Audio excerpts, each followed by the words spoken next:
तो कल हमने प्रश्नावली 16.2 के पहले और दूसरे प्रश्न की चर्चा कर ली थी। आज हम कर लेते हैं तीसरे प्रश्न की चर्चा, क्योंकि जो चौथा प्रश्न है वो आपके लिए होमवर्क रहेगा। ठीक है बच्चों, और हम बता दें कि आज हमारा 16 अध्याय यहीं पे समाप्त हो जाएगा, क्योंकि ये 16 पाठ तक ही आपकी कक्षा 8वीं गणित है।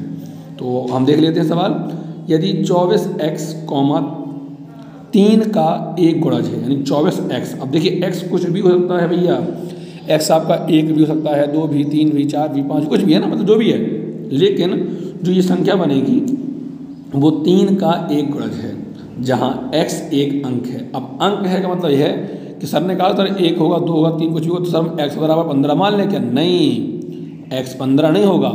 x का आंसर तुम 0, 1, 2, 3, 4, 5, 6, 7, 8, 9 तक मान सकते हो, क्योंकि उसने साफ साफ बोला है जहाँ x क्या है, एक अंक है, तो हमें उस x का मान निकालना है। यहाँ पे 1 है ना, यहाँ पे 2 है, यहाँ पे 3 है या 4 है या 5 है, पता नहीं क्या है, तो वही हमें निकालना है। ठीक है, तो हम लिखेंगे सवाल, देखिए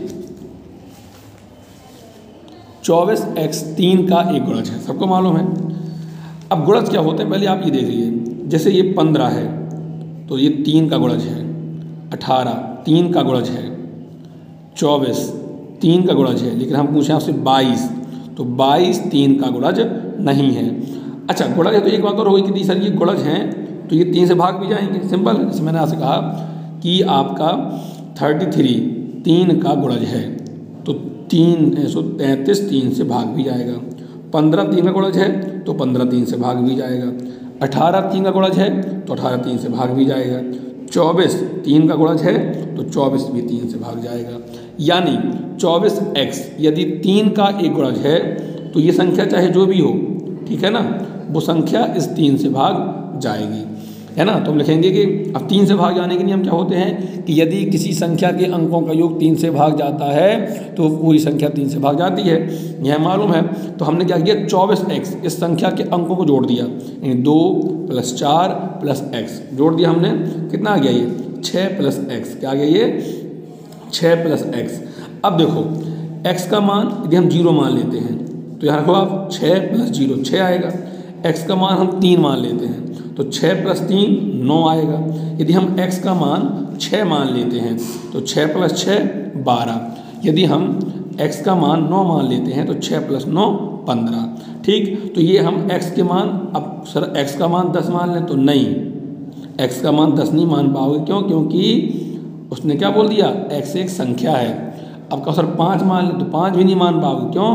क्योंकि 3 का गुणज है ना, तो यदि आप 0 3 है ना 6 9, तो गुणज मतलब होता है जो 3 के पहाड़े में आए, तो आप 0 से लेकर 9 तक की वही संख्याएं, वही अंक मान पाओगे जो 3 से भाग जा रहा हो, क्योंकि यहाँ पहले बोल दिया कि 3 का एक गुणज है।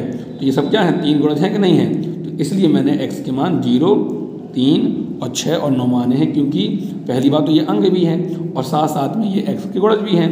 तो ये 0 3 6 9 मानने पे हमारी जो ये संख्याएं आ रही हैं ये वाली, तो ये 3 से भाग जा रही हैं। तो x का मान 0 भी हो सकता है यहाँ पे, x का मान 3 भी हो सकता है यहाँ पे, x का मान 6 और x का मान 9 भी हो सकता है। ठीक है, तो इस प्रश्नावली में से 4 सवाल 3 मैंने कर दिए, 1 सवाल आपका होमवर्क हो गया, चौथा आपके लिए होमवर्क हो गया है और अध्याय 16 समाप्त होता है। अब हम ध्यान से देखें तो अध्याय 15 हमारा शेष रह गया है, बाकी हमारा पूरा सिलेबस खत्म हो चुका है। 15 के लिए विचार को छपाई करते हैं ताकि आपको बेहतर तरीके से समझ सकें। ठीक है, कल देखेंगे एक नई वीडियो में नई क्लास। धन्यवाद।